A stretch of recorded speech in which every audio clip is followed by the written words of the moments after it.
안녕하세요. 저는 30대의 여자 사람입니다. 저는 남한테 피해주지 말자를 제 좌우명으로 쭉 살아왔습니다. 지금도 제 좌우명은 변함이 없고요. 내가 남한테 도움이 되고 도움 주는 삶을 못 산다면 차라리 피해라도 끼치지 말고 잘 살자는 마음에서 정한 좌우명인데요. 요즘 제 삶의 모토와 기준이 마구 흔들리던 와중에 겪은 에피소드를 사연으로 보내봅니다. 저는 작년 5월에 결혼식을 올리고 현재 새신랑과 살고 있는 새 신부입니다. 저희 양가 부모님은 모두 불교 신자시고 저와 남편은 딱히 종교를 가진 것은 아니지만 가끔씩 마음이 허하거나 나들이를 갈 때 산속의 절을 찾아 절을 올리고 맑은 공기를 마시고 오는 걸 좋아하는 편이에요. 저희 친정은 그리 가정형편이 넉넉한 편이 아닙니다. 제 대학 등록금은 아버지 회사에서 지원을 해주는 바람에 운 좋게 학자금 걱정 없이 잘 다닐 수 있었지만 혜택은 딱 거기까지였어요. 곧 퇴직을 하시게 된 아빠와 조그만 상점 하나를 동네에서 운영 중인데 다달이 50만 원이 좀 안 되는 월세를 내기도 벅차하시는 엄마의 아래서 저는 어떻게든 직장을 잡고 돈을 벌어와야 했습니다. 저는 이 집에 딱 하나뿐인 자식이었으니까요. 친구들이 휴학하고 짧게라도 국내외 여행을 가는 동안에도 전 단 한 번의 휴학을 생각해 본 적도 없이 오로지 취직 혹은 자격증 획득에만 몰두를 했어요. 그리고 정말로 대학을 졸업하기 전이었던 막학기 때 그 노력이 빛을 발하며 원하던 대기업에 단번에 채용이 되었고요. 그렇게 일을 하고 많은 돈은 아니지만 조금씩 월급이란 걸 받아오고 나니 부모님은 숨을 좀 트여하시는 것 같았습니다. 아빠는 인생의 절반 이상을 회사에서 일하며 보낸 분이셔서 그런지 제 직장 생활을 많이 이해해주려 하셨고 또 힘을 주려고 노력하셨어요. 가벼운 덕담부터 시작해서 아무리 용돈을 드려도 자기는 연금이 나오니까 괜찮다며 한사코 거절하곤 하셨죠. 반대로 엄마는 생활비가 필요하고 당장에 연금이 나오진 않으셔서 그런지 제가 드리는 용돈은 늘 기분 좋게 받아보곤 하셨지만 아빠만큼 늘 제 노력에 수고에 고마워하셨고 끝에는 미안하단 말을 잊지 않으셨죠. 상황이 이렇다 보니 저는 쉽사리 결혼을 생각해 볼 수가 없었습니다. 어쩌다 마음에 드는 사람을 만나서 연애를 해보긴 했지만 단 한 번도 그 사람과 결혼을 하고 아이를 낳아 새 가정을 꾸려보고 싶다는 마음이 들었던 적은 없었어요. 제가 결혼을 해버리면 재벌을 만나지 않는 이상은 평범한 남편과 살기 위해 제 월급은 온전히 새 가정을 위해 쓰여야 할 텐데 그렇게 되면 부모님께 용돈을 드릴 수가 없었으니까요. 이제 겨우 아버지 연금에 제 월급까지 더해서 밤에 먹고 싶은 배달음식 하나 정도는 마음껏 시켜 먹을 수 있는 정도가 되었는데 제 결혼으로 그 평온함과 안정을 한순간에 깨버리고 싶지 않았습니다. 그래서 요즘 젊은 사람들이 입에 달고 사는 말처럼 저 또한 결혼을 하지 않는 비혼을 선언해버렸죠. 부모님은 괜시리 본인들이 능력이 없어 제가 이런 선택을 한 것 같다며 또다시 미안해하셨어요. 집도 턱하니 사주고 딸 용돈도 마구 쥐어주면서 풍족하게 키우고 싶었는데 그러지 못했다며 두고두고 아쉬워하셨지만 전 다 괜찮았어요. 누구보다 부모님의 마음을 잘 알고 있고 또 누구보다 비혼 생활을 잘 이겨낼 자신이 있었으니까요. 그렇게 저는 일에 미친 듯이 몰두를 하며 회사에서 주는 상여금이란 상여금은 거의 다 받아왔던 것 같습니다. 통장은 두둑히 쌓여져 갔고 그럴수록 일에 미쳐서 더 열심히 일과 자기계발에 힘썼어요. 30대에 들어서고는 확실히 함께 입사했던 여자 동기들보다 직급이며 회사 내 평판에서 앞서 있었고 몇몇 떨어져 나간 남자 동기들을 제외하곤 나머지 사람들도 저와 함께 어울리고 술자리를 가지며 회사 얘기를 나누고 미래를 고민하는 것을 좋아라 했죠.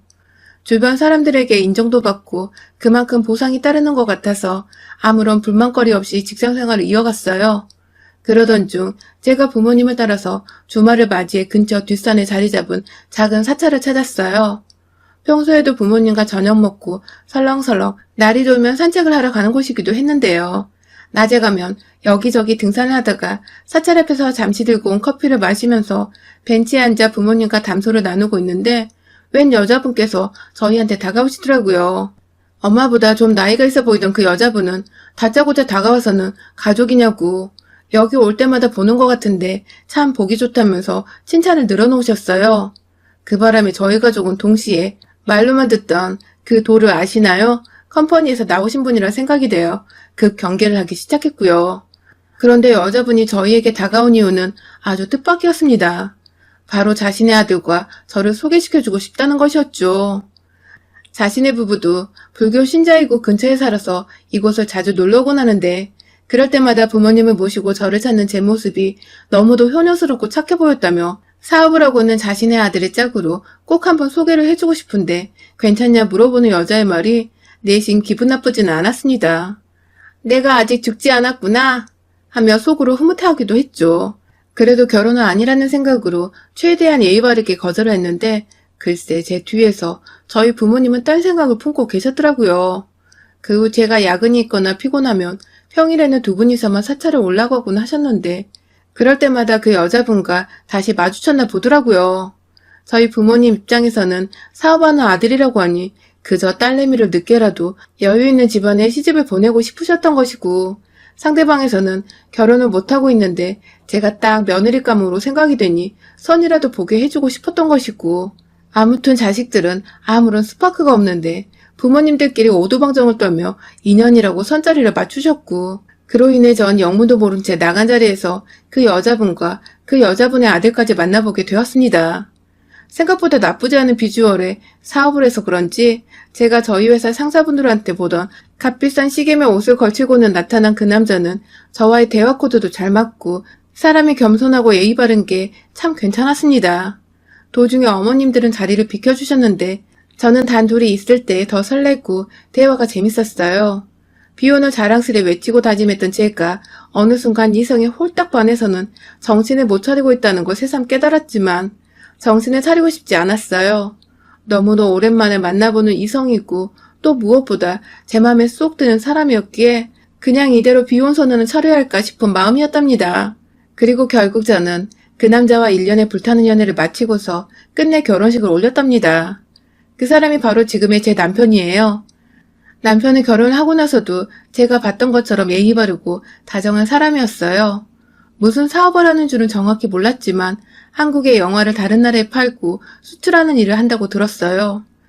실제로 집에는 늘 제작사로부터 받아온 영화 포스터의 홍보 마케팅 자료들로 가득했었고 마침 당시 한국 영화가 기생충으로 전 세계에서 아주 대흥행을 기록하고 있던 데라서 남편은 결혼과 동시에 더더욱 바빠졌죠.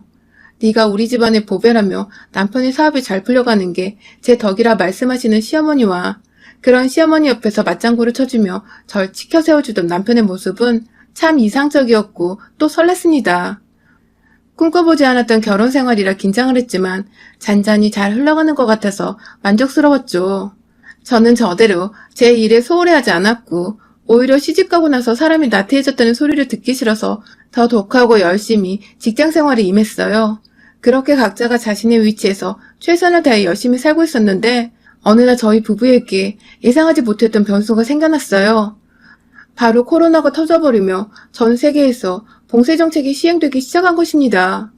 막 영화관도 못 들어가게 하고 아예 외출을 못하게 막아버린 나라들까지 생겨나자 남편의 영화 사업이 순식간에 꼬여버리기 시작했어요.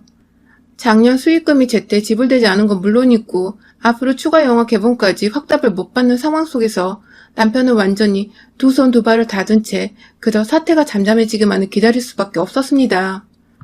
그렇다 보니 자연스레 가세가 점점 기울어져가는 듯 변해버렸고 저는 졸지에 저희 친정 뒷바라지를 하다가 남편 뒷바라지까지 해줘야 할 판이 되었네요.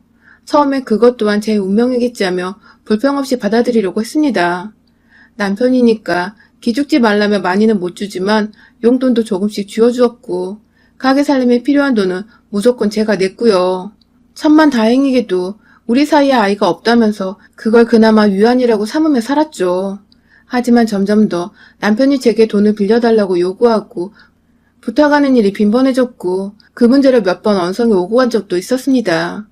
돈 문제 앞에선 순하고 예의 바른 모습이 감쪽같이 사라지던 남편의 모습에 저도 많이 놀라고 실망했지만 문제는 이게 저뿐만이 아니라 저희 친정부모님도 함께 느끼셨다는 것이죠. 걱정돼서 반찬이라도 싸우면 왜 굳이 와서 바쁜데 인사하게 만드냐며 문을 열어드리기 전부터 제게 해서는 안 될 말을 던졌고 막상 문 열고 부모님 얼굴을 비추면 그냥 고개 한번 까딱하고는 도로 안방으로 들어가 버렸어요.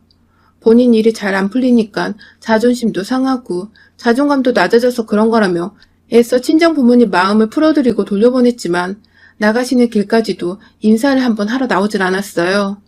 이런 적이 너무 많으니까 점점 친정부모님의 걱정도 이만저만이 아니었어요. 탄탄대로로 달리던 사업가인 줄 알았더니 코로나로 휘청할 만큼 가지고 있던 회사 돈도 없었냐며 뒤늦게야 시어머니를 향해서까지 역정을 40번도 하셨답니다. 실제로 사찰에서 저희 시어머님과 친정엄마가 마주쳤다가 대판 싸움이 나기도 했는데 당시 주변에 함께했던 동네 아주머니 얘기를 들어보니 저희 엄마가 막판은 거의 금붕어처럼 입도 뻥끗 못했다더군요. 시어머니가 너무 지랄발광을 하며 소리를 지르고 삿대질을 해대는 바람에 겁먹어서 말입니다. 사실 시어머니도 아들 사업이 안 되어가고 있으니 속병이 나긴 나셨는데 하필 그걸 저희 부모님과 마찰로 풀게 되신 거죠. 상황이 이렇다 보니 저는 저대로 남편과 시어머니께 불만이 생기기 시작했어요. 어찌되었든 이 집안에 며느리 있고 아내니까 최대한 도울 수 있을 만큼 도와주려고 노력을 했지만 본인들 자존심 상한 게 먼저고 처지가 나빠진 것만 생각하기 바빴던 두 모자는 결코 제 도움을 달갑게만 생각하지 않았어요. 돈 빌리려는 자세가 삐딱한 것부터 시작해서 저희 친정부모님이 하소연을 하던 것에 괴성으로 맞받아치며 결국 그 후로는 사찰에서 마주쳐도 저희 부모님을 아는 척 안 하고 눈도 안 마주치려 하신다는 시어머니. 사돈을 향해 최소한의 예의를 갖추지 않은 것까지 싹 다 제가 눈에 불을 켜고 벼르고 있었습니다. 저는 시집간다고 경제적인 도움을 왕창 받은 것도 아니었고 제 딴엔 저도 모아놓고 있었던 돈을 써서 시집을 왔거든요. 지금은 남편 사업이 안 좋아서 제가 결혼 생활의 반 이상을 생활비며 자질구레한 것까지 다 경제적인 비용을 부담하고 있는 중이고요. 그런데 아무도 고맙단 말도 안 하고 인사도 안 하고 그렇다고 알아주지도 않네요. 제가 이 집안 장녀이자 외동으로 태어나서 여태껏 혼자 독립적으로 착실히 부모님 모셔보겠다고 일을 가며 살아갔던 독종인데 그런 저를 앞에 두고 이 모든 걸 엉망진창으로 만들려는 이 모자를 가만히 지켜보기엔 제 성질이 또 한성질 했네요. 그러다 결국 일이 터졌어요. 아니 글쎄 시어머니가 어디서 술을 잔뜩 들이마셔서는 저희 친정집에 찾아오신 겁니다. 저는 그날 퇴근을 한 후 남편의 저녁상을 말끔하게 차려낸 뒤 같이 밥을 먹고는 산책을 할 겸 동네를 걸어보지 않겠냐고 먼저 손을 내밀었어요. 집에만 있으면 축 처지는 것 같으니 남편에게 오랜만에 바깥바람을 쐬어주고 싶었던 마음이었죠. 속으로 내심 아무것도 안 하고 누워 TV만 보는 이 인간이 답답한 것도 없잖아 있었지만 끝내 티 한 번 내질 않았고요. 하지만 남편은 뭐가 그리 불편하고 기분 나빴는지 제게 대답 대신 화를 내며 거절을 하더라고요. 귀찮게 왜 그러냐고 신경질을 부리던 남편의 모습은 정말 남아있던 티끌만한 정까지 떨어지게 만들었습니다. 와이프가 얼마나 만만했으면 저럴까 싶어서 순간 울컥해서 눈물이 나오려는 걸 참겠다며 후다닥 집 밖으로 나왔어요.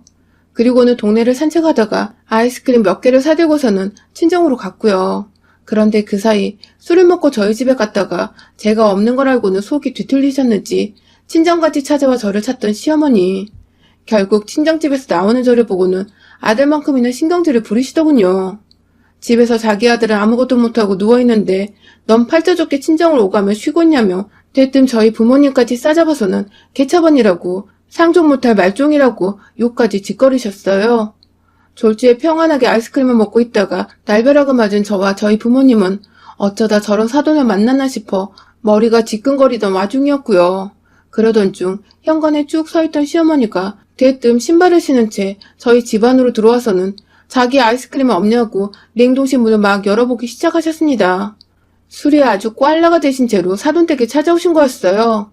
한참을 사돈집 냉동실을 뒤지다가 냉장고도 뒤지고 급기야 국물 있는 반찬통까지 멋대로 끄집어내서는 바닥에 내팽개치듯 내려놓는 바람에 뚜껑에 빠져 국물이 새는 상황까지 갔고 더 이상 보고만 있을 수 없어서 제가 다가가 말리려던 그때 시어머니가 제 머리끄댕이를 잡아당기셨어요. 남편 길을 못 피게 만들어서 아들 사업이 저 모양이 된 거라면서 제 머리를 막 잡아당기며 이리저리 흔드신다고 제가 도중에 머리를 옆에 있던 식탁에 찧어버리고 말았습니다. 진짜 피가 안 난 게 다행이었지. 너무 아파서 눈물이 찔끔 흘러나왔어요. 듣도 보도 못한 욕을 2년 전전 섞어가며 내뱉으시는데 진짜 진절머리가 나더라고요. 중국에서 터져 세계로 퍼진 코로나로 인해 망한 영화 사업을 한국에서 나고 자라 토종인으로 살다가 지 아들과 결혼한 며느리 탓을 하고 앉아있으니 얼척이 없다 못해 웃기고 화가 나 죽는 줄 알았습니다. 어찌나 머리카락을 꽉 잡고 있었던지 저희 친정아버지가 달려들었는데도 손을 놓을 생각을 안 했어요. 친정엄마는 경찰에 신고를 하고 있고 전화를 끊자마자 남편한테 전화해서 당장 엄마 데려가려고 고래고래 소리를 지르고 있고 아주 개판되기 5분 전 상황이었던 그 순간 저도 도저히 당하고만 있을 수 없겠더군요. 남편 사업으로 저도 힘든 시기를 보내고 있는데 며느리와 으쌰으쌰 할 생각은 안 하고 그저 본인 상처받고 본인 힘든 것만 생각하고 행동하더니 결국 이렇게 친정에서 무례하게 난장판까지 일으킨 시어머니를 아주 홍군형을 내줘야겠다 생각했습니다. 별다른 방법이 필요 없었어요. 아이스크림을 먹고 싶다고 저희 친정엄마 냉동실을 마구잡이로 헤집어 놓으며 뒤집은 우리 시어머니의 소원을 이루어드리기 위해서 다칠랑 말랑 대롱대롱 거리고 있는 냉동실 문을 열고는 얼음을 꺼냈습니다. 여름엔 저희 가족들 모두 더위를 너무 많이 타는지라 얼음통에다가 얼음을 정말 꽉꽉 채워놓곤 하는데요. 이게 이렇게 쓰일 줄은 몰랐지만 그 통, 그래도 손으로 빼내서 술주정 부린다고 바닥에 쭈그려 앉아있던 시어머니의 머리 위로 확 쏟아 부어버렸어요. 아이스크림 찾다가 졸지에 얼음 폭탄을 맞은 시어머니는 뒤늦게야 얼음으로 인한 추위가 밀려왔던지 등에도 얼음이 들어간 것 같다며 절 붙잡고 빼내달라고 하는데 꼴도 보기 싫어서 시어머니 발을 걷어차버렸어요. 그때 아까 식탁에 부딪힌 머리에서 살짝 피가 났습니다. 피가 고이자 저희 부모님은 더더욱 화가 나버리셨고 저희 어머니는 결국 이성을 잃고서 남의 집 귀한 딸을 상처냈다고 다가가 시어머니 머리끄댕이를 완전히 쥐어잡고 질질 끌기 시작하셨어요. 어찌나 괴물 같던지 정말 어디서 괴력이 튀어나와서는 시어머니 머리를 흔들어대며 쌍욕을 퍼부으셨고요. 그 순간 경찰이 도착했고 곧이어 남편이 도착했습니다. 모든 상황을 토대로 경찰은 저희에게 유리한 쪽으로 판단을 했어요. 시어머니가 술에 취하신 것, 약속도 없이 사돈댁에 찾아와 반찬을 쏟고 냉장고 뒤지며 행패를 부린 것, 그러다 며느리 머리에 상처를 내고 많이는 아니지만 피까지 나오게 한 것, 그래서 할 수 없이 저희 엄마가 나섰다는 것까지. 상황이 너무 뻔해서 좋게 가족끼리 마무리를 하라고 하는데 저희 가족은 곧장 폭행으로 시어머니를 신고했습니다. 차마 제가 얼음을 쏟아 부었다는 말을 안 했는데 저희 시어머니가 알아서 술김에 자기가 쏟은 거라고 말을 횡설수설 하더군요. 그 바람에 남편은 제발 한 번만 용서를 해달라며 저희 부모님과 저를 향해 싹싹 빌기 시작했고 급기야 저한테 무릎까지 꿇고는 그동안 내가 소홀했다며 미안하다고 지난 일까지 용서를 구했어요. 지 엄마가 며느리한테 폭행을 해서 경찰에 가 조사받는다는 소문이 나는 게 차마 한동네에서 겁이 났던지 입단속까지 부탁을 하면서 말이죠. 하지만 전 이 집구석 인간들과 더 이상 얽히고 싶지가 않았어요. 용서를 하고 다시 집에 들어간다 하더라도 제가 열심히 일해서 벌어온 돈으로 이 남자 생활비에 용돈까지 그리고 시어머니는 시어머니라고 대접하며 살아야 할 텐데 차라리 평생을 저희 부모님만 모시고 효도하며 사는 게 100배, 1000배 낫겠더라고요. 결국 저는 남편과 시어머니를 고소하지 않는 조건하에 합의혼을 하게 되었습니다. 그것 외에도 남편의 사업으로 인해 제가 그간 생활비며 용돈이면 다 챙겨주고 살았는데도 마음고생이 심해 이혼하고 싶다고 얼마든지 위자료를 청구할 수 있는 상황이었지만 차마 돈 한 푼 못 벌고 있는 남편한테서 한 동네 사는데 껄끄럽게 돈 받아내고 싶진 않았어요. 다만 자꾸만 매달리고 이혼하지 말아달라며 사정하는 남편과 합의혼으로 깔끔하게 끝맺음을 짓기로 했죠. 이 사람에겐 저와 이혼하는 것보다 대기업 다니는 와이프가 없어서 용돈이라도 타낼 구석이 없다는 게 더 끔찍한 현실일 테니 현실에서 지옥을 맛보도록 해주고 싶었습니다. 다시 돌아온 싱글이지만 전보다 더 싱글라이프의 소중함을 느껴보고 이제 저희 친정부모님께 그간 소홀했던 효도를 더 열심히 해드리려 합니다. 여러분의 생각은 댓글로 남겨주세요. 오늘도 시청해주셔서 정말 감사합니다.